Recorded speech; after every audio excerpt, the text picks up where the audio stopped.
ಮೆಜೆಸ್ಟಿಕ್ನಲ್ಲಿ ಲೈಂಗಿಕ ಕಾರ್ಯಕರ್ತೆಯಂತೆ ಗಿರಾಕಿ ಹುಡುಕಿ ಸಮಾಜದ ಕಣ್ತೆರೆಸಿದ ನಟಿ ಕಾವ್ಯಶಾ. ಬೆಂಗಳೂರಿನ ಹೃದಯ ಭಾಗವಾಗಿರುವ ಕೆಂಪೇಗೌಡ ಬಸ್ ನಿಲ್ದಾಣ ಅಂದ್ರೆ ಮೆಜೆಸ್ಟಿಕ್ ಕೇವಲ ಸಾವಿರಾರು ಪ್ರಯಾಣಿಕರ ನಿಲ್ದಾಣವಷ್ಟೇ ಅಲ್ಲ, ಅದರ ತೆರೆಮರೆಯಲ್ಲಿ ಅಸಂಖ್ಯಾತ ಕಣ್ಣೀರಿನ ಕಥೆಗಳು ಇವೆ. ಮೆಜೆಸ್ಟಿಕ್ನ ಕೆಲವು ರಸ್ತೆಗಳ ಬದಿಯಲ್ಲಿ ನಿಲ್ಲುವ ಲೈಂಗಿಕ ಕಾರ್ಯಕರ್ತೆಯರನ್ನ ಕಂಡು ಸಮಾಜ ಕೀಳಾಗಿ ನೋಡುವುದು, ಕಾಮದ ಕಣ್ಣಿನಿಂದ ಅಳೆಯುವುದು ಹೊಸದೇನಲ್ಲ. ಆದ್ರೆ ಯಾರೋ ಧೈರ್ಯ ಮಾಡದ ಅಂತಹದೊಂದು ಜಾಗದಲ್ಲಿ ಸ್ವತಃ ತಾವೇ ಲೈಂಗಿಕ ಕಾರ್ಯಕರ್ತೆಯಂತೆ ವೇಷ ಧರಿಸಿ ನಿಲ್ಲುವ ಮೂಲಕ ಅಲ್ಲಿನ ಕಟು ಸತ್ಯವನ್ನ ಸಮಾಜದ ಮುಂದೆ ತಂದಿಟ್ಟಿದ್ದಾರೆ ಕನ್ನಡದ ಕಿರುತೆರೆ ಹಾಗೂ ಸಿನಿಮಾ ನಟಿ ಕಾವ್ಯಶಾ. ಹೊಟ್ಟೆಪಾಡಿನ ಒದ್ದಾಟ, ಲೈಂಗಿಕ ಕಾರ್ಯಕರ್ತೆಯರ ದೈನಂದಿನ ಯಾತನೆ, ಗಿರಾಕಿಗಳಿಗಾಗಿ ಕಾಯುವ ಅವರ ಒದ್ದಾಟ ಹಾಗೂ ವ್ಯವಹಾರ ಕುದುರಿಸುವಾಗ ಎದುರಾಗುವ ಮುಜುಗರದ ಕ್ಷಣವನ್ನ ಕಾವ್ಯಶಾ ತಮ್ಮ ವಿಡಿಯೋದಲ್ಲಿ ಅತ್ಯಂತ ಸೂಕ್ಷ್ಮವಾಗಿ ಸೆರೆ ಹಿಡಿದಿದ್ದಾರೆ. ತಮಗೆ ಬೇಕಾದಾಗ ಬಳಸಿಕೊಂಡು ಅನಂತರ ಅದೇ ಮಹಿಳೆಯರನ್ನ ಸಮಾಜ ಹೇಗೆ ಅತ್ಯಂತ ಕೀಳಾಗಿ ನಡೆಸಿಕೊಳ್ಳುತ್ತದೆ ಮತ್ತು ಅವರ ಮನಸ್ಥಿತಿಯನ್ನ ಹೇಗಿರುತ್ತದೆ ಎಂಬುದನ್ನ ಕಾವ್ಯ ಕಣ್ಣಿಗೆ ಕಟ್ಟಿದಂತೆ ತೋರಿಸಿದ್ದಾರೆ. ಒಂದೆಡೆ ರಸ್ತೆಯಲ್ಲಿ ಹೋಗುವ ಸಾರ್ವಜನಿಕರ ಕೀಟಳೆ, ಮತ್ತೊಂದೆಡೆ ಪೊಲೀಸರ ನಿರಂತರ ಕಾಟದ ಮಧ್ಯೆ ಬದುಕುವ ಇವರ ಸಂಕಷ್ಟಗಳನ್ನ ವಿಡಿಯೋದಲ್ಲಿ ಎಳೆ ಬಿಚ್ಚಿಟ್ಟಿದ್ದಾರೆ. ಪ್ರೀತಿಯ ಹೆಸರಲ್ಲಿ ಮೋಸ ಹೋದವರ ಧ್ವನಿ.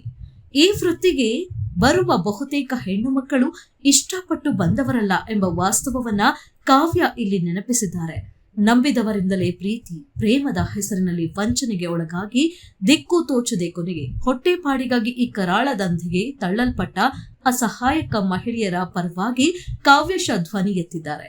ಈ ವ್ಯವಸ್ಥೆಯಲ್ಲಿ ಯಾರೇ ತಪ್ಪು ಮಾಡಿದ್ರೂ ಸಹ ಅಂತಿಮವಾಗಿ ಅವಮಾನ, ಸಮಾಜದ ನಿಂದನೆ, ಕಠಿಣ ಶಿಕ್ಷೆ ಮತ್ತು ಸಾವು ಇವೆಲ್ಲವೂ ಕೇವಲ ಹೆಣ್ಣಿಗೆ ಮಾತ್ರ ಯಾಕೆ ಸೀಮಿತವಾಗುತ್ತದೆ ಎಂಬ ಪ್ರಶ್ನೆಯನ್ನ ಸಮಾಜದ ಮುಂದಿಟ್ಟಿದ್ದಾರೆ ಕಾವ್ಯಶಾ. ಇನ್ನು ಒಂದು ಹೆಜ್ಜೆ ಮುಂದಕ್ಕೆ ಹೋಗಿ ಸೋಷಿಯಲ್ ಮೀಡಿಯಾದಲ್ಲಿ ವ್ಯಾಪಕ ಮೆಚ್ಚುಗೆ ವ್ಯಕ್ತವಾಗಿದೆ. ಕೇವಲ ಗ್ಲಾಮರ್ ಅಥವಾ ಮನರಂಜನೆಗೆ ಸೀಮಿತವಾಗದೆ ಸಮಾಜದ ಅತ್ಯಂತ ನಿರ್ಲಕ್ಷಿತ ಹಾಗೂ ಶೋಷಿತ ವರ್ಗದ ನೋವಿಗೆ ಕನ್ನಡಿ ಹಿಡಿದಿರುವ ನಟಿ ಕಾವ್ಯಶಾ ಅವರ ಈ ಸಾಹಸಕ್ಕೆ ಇಂಟರ್ನೆಟ್ನಲ್ಲಿ ಭಾರಿ ಪ್ರಶಂಸೆ ವ್ಯಕ್ತವಾಗ್ತಿದೆ. ಈ ವಿಡಿಯೋ ಕೇವಲ ಒಂದು ರೀಲ್ ಆಗಿ ಉಳಿಯದೆ ಸಾರ್ವಜನಿಕರಲ್ಲಿ ಲೈಂಗಿಕ ಕಾರ್ಯಕರ್ತೆಯರ ಬಗೆಗಿನ ಧೋರಣೆಯನ್ನ ಬದಲಾಯಿಸುವ ಮತ್ತು ಅವರ ಮಾನಸಿಕ ಯಾತನೆಯನ್ನ ಅರ್ಥ ಮಾಡಿಕೊಳ್ಳುವಂತೆ ಮಾಡುವಲ್ಲಿ ಯಶಸ್ವಿಯಾಗಿದೆ ಎಂದು ನೆಟ್ಟಿಗರು ಕೊಂಡಾಡ್ತಾ ಇದ್ದಾರೆ. ನಟಿ ಕಾವ್ಯಶಾ ಅವರಂತಹ ಕಲಾವಿದರು ಸೋಷಿಯಲ್ ಮೀಡಿಯಾ ಮೂಲಕ ಸಮಾಜದ ಕಣ್ಣು ತೆರೆಸುವ ಪ್ರಯತ್ನ ಮಾಡ್ತಿದ್ರೆ, ಮತ್ತೊಂದೆಡೆ ಸುಪ್ರೀಂ ಕೋರ್ಟ್ ಕಾನೂನಿನ ಮೂಲಕ ಈ ವ್ಯವಸ್ಥೆಗೆ ಲಕ್ಷ್ಮಣ ರೇಖೆಯನ್ನ ಎಳೆದಿದೆ. ಇವೆರಡರ ಆಶಯ ಒಂದೇ, ವೃತ್ತಿ ಯಾವುದೇ ಇರಲಿ ಪ್ರತಿಯೊಂದು ಜೀವಕ್ಕೂ ತನ್ನದೇ ಆದ ಗೌರವ ಮತ್ತು ಬದುಕುವ ಹಕ್ಕಿದೆ. ಲೈಂಗಿಕ ಕಾರ್ಯಕರ್ತೆಯರಿಗೂ ಸಮಾಜದಲ್ಲಿ ಘನತೆ ಸಿಗಬೇಕು. ಸ್ವಯಂ ಪ್ರೇರಿತವಾಗಿ ಆ ವೃತ್ತಿಯಲ್ಲಿರುವವರಿಗೆ ಕಾನೂನುಬದ್ಧ ಗೌರವ ಹಾಗೂ ವೈಯಕ್ತಿಕ ಸ್ವಾತಂತ್ರ್ಯದ ರಕ್ಷಣೆ ಬೇಕಿದೆ. ಈ ಸೂಕ್ಷ್ಮ ವ್ಯತ್ಯಾಸವನ್ನು ಅರಿತು ವ್ಯವಸ್ಥೆ ಕಾರ್ಯನಿರ್ವಹಿಸುವುದು ಪ್ರಜಾಪ್ರಭುತ್ವದ ಜವಾಬ್ದಾರಿ ಎಂದು ಸುಪ್ರೀಂ ಕೋರ್ಟ್ ಹೇಳಿದೆ. ದಾಳಿಗಳ ಹೆಸರಿನಲ್ಲಿ ಇವರ ಫೋಟೋ ಹಾಗೂ ವಿಡಿಯೋಗಳನ್ನು ಮಾಧ್ಯಮಗಳಲ್ಲಿ ಪ್ರಸಾರ ಮಾಡಿ ಇಡೀ ಸಮಾಜದ ಮುಂದೆ ಇವರ ಗೌಪ್ಯತೆಯನ್ನು ಹರಾಜು ಹಾಕುವುದನ್ನು ಸುಪ್ರೀಂ ಕೋರ್ಟ್ ತೀವ್ರವಾಗಿ ಖಂಡಿಸಿದೆ. ಯಾವುದೇ ವ್ಯಕ್ತಿಯ ಘನತೆಗೆ ಧಕ್ಕೆ ತರುವ ಅಧಿಕಾರ ಯಾರಿಗೂ ಇಲ್ಲ ಎಂಬುದನ್ನ ಕೋರ್ಟ್ ಸ್ಪಷ್ಟಪಡಿಸಿದೆ. ಇವರನ್ನು ಕೇವಲ ಸರಕು ಎಂದು ನೋಡದೆ ನಾಗರಿಕರು ಎಂದು ಗುರುತಿಸುವಂತೆ ಕೋರ್ಟ್ ಹೇಳಿದೆ. ಎಲ್ರೂ ಮಾಡೋದನ್ನು ಹೊಟ್ಟೆಪಾಡ್ಗೆನೆ, ನಾನು ಮಾಡ್ತಿರೋದು ಹೊಟ್ಟೆಪಾಡ್ಗೆ. ಭಿಕ್ಷೆ ಬೇಡ್ತಿಲ್ಲ, ಈ ಕೆಲ್ಸನೂ ಕಷ್ಟನೇ. 15 ವರ್ಷಕ್ಕೇನೆ ಅಪ್ಪ ಅನ್ನಿಸ್ಕೊಂಡವನು ಯಾರೋ ಮುದ್ಕನ್ಗೆ ನನ್ನ ಮಾರ್ಬಿಟ್ಟ.